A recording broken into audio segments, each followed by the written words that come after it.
மக்களே, வீட்டில் இந்த மாதிரி பழுத்த பழமாக வந்துட்டு வாழைப்பழம் இருக்குது, அந்த மாதிரி ரொம்ப பழுத்த இருந்துச்சுன்னா என்னால் சாப்பிடவே முடியாது அப்படின்னு சொல்லிட்டு நினைக்கிறவங்களுக்காக தாங்க இந்த ஒரு வீடியோ. ஸோ இந்த மாதிரி சூப்பராக டிஃப்ரெண்ட்டான ஒரு டிஷ் வந்துட்டு இந்த ஒரு பழுத்த வாழைப்பழத்தை வச்சு பண்ணலாம். அது எப்படி பண்ணுறது அப்படின்றது தான் நம்ம இந்த வீடியோவில் பார்க்க போகிறோம். ஓகே, வாங்க வீடியோக்குள்ளே போகலாம். அதுக்கு என்ன பண்ணுறீங்க அப்படின்னா, ஃபர்ஸ்ட் ஆஃப் ஆல் வாழைப்பழத்தை இந்த மாதிரி உரிச்சு எடுத்து வாழைப்பழத்தை குட்டி குட்டியாக வந்துட்டு ஸ்லைஸாக கட் பண்ணி வச்சுக்கோங்க. கட் பண்ணி வச்சுக்கிட்ட வாழைப்பழத்தை ஒரு கடாய் வச்சு அதில் லைட்டாக எண்ணெய் ஊற்றி கட் பண்ணி வச்சுருக்கக்கூடிய வாழைப்பழத்தை அதிலெல்லாம் போட்டு நல்லா மேஷ் ஆகிற வரைக்கும் நல்லா வணக்கிக்கோங்க. நல்லா நீங்கள் வணக்கும் போதே வந்துட்டு வாழைப்பழத்தை நல்லா மேஷ் பண்ணிக்கோங்க. மேஷ் பண்ணிக்கிட்டீங்க அப்படின்னா தான் நல்லாயிருக்கும். ஸோ வாழைப்பழத்தை வந்துட்டு நல்லா இந்த மாதிரி மேஷ் ஆனதுக்கப்புறமா அது கூட வந்துட்டு நீங்கள் நாட்டு சக்கரை வந்துட்டு சேர்த்துக்கோங்க. நாட்டு சக்கரை இருந்தாலும் சேர்த்துக்கலாம், அது ஒயிட் சுகர் இருக்குது அப்படின்னாலும் நீங்கள் சேர்த்துக்கலாம். நான் வந்துட்டு நாட்டு சக்கரை சேர்த்துக்கிறேன். நாட்டு சக்கரை சேர்த்து அந்த சக்கரை நல்லா வந்துட்டு கரைஞ்சி வர வரைக்கும் நல்லா மிக்ஸ் பண்ணிக்கோங்க. அடிப்பிடிக்கும், ஸோ அதனால் கைவிடாமல் மிக்ஸ் பண்ணிக்கோங்க. அதுக்கப்புறமா நீங்கள் என்ன பண்ணுறீங்க அப்படின்னா, நான் ஏலக்காய் அது மட்டும் இல்லாமல் ஒயிட் சுகரை சேர்த்து நல்லா வந்துட்டு பவுடர் பண்ணி எடுத்திருக்கேன். அதை வந்துட்டு நான் இது கூட ஆட் பண்ணிக்கிறேன்.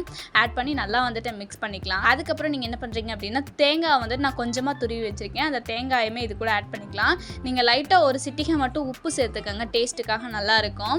ஸோ நல்லா வந்துட்டு இதெல்லாம் மிக்ஸ் பண்ணிக்கலாம். மிக்ஸ் பண்ணதுக்கப்புறமா ஸ்டவ் ஆஃப் பண்ணிடுங்க. ஸ்டவ் ஆஃப் பண்ணிட்டு அது கூட வந்துட்டு பார்த்திங்கன்னா லைட்டாக மைதா மாவு சேர்த்துக்கோங்க. நிறையா வேண்டாம், லைட்டாக வந்துட்டு மைதா மாவு சேர்த்துக்கிட்டிங்க அப்படின்னா நல்லாயிருக்கும். ஸோ மைதா மாவு சேர்த்து நல்லா வந்துட்டு மிக்ஸ் பண்ணிக்கோங்க.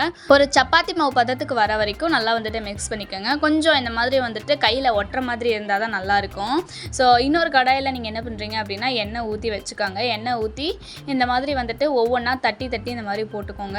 ஸோ இந்த மாதிரி தட்டி தட்டி போட்டு எடுத்துங்க அப்படின்னா வாழைப்பழத்தில் வந்துட்டு பார்த்திங்கன்னா நம்ம சூப்பரான ஒரு வடை வந்துட்டு நம்ம செஞ்சிட்டோம். இதை வந்துட்டு வீட்டில் இருக்கவங்க கிட்ட கொடுத்து பார்க்கலாம் எப்படி இருக்குது அப்படின்றத அவங்க சொல்கிறாங்க அப்படின்றதுக்கு நான் ஃபர்ஸ்ட் ஆஃப் ஆல் என் தம்பிகிட்ட போய் கொடுக்குறேன். அவன் என்ன சொல்கிறான் அப்படின்றத பார்க்கலாம். இந்த வாழைப்பழத்தில் வடை பண்ணியிருக்கேன். என்னது இது? வாழைப்பழ வடைடா. வாழைப்பழத்துல வடையா?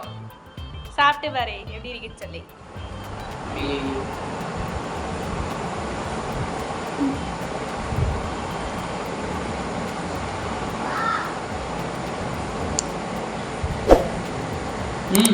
சூப்பரா இருக்கு. அவ்வளோதான் மக்களே, நீங்கள் ட்ரை பண்ணி பார்த்துட்டு உங்கள் வீட்டில் என்ன சொல்கிறாங்க அப்படின்றத மறக்காமல் கமெண்ட்டில் சொல்லுங்கள்.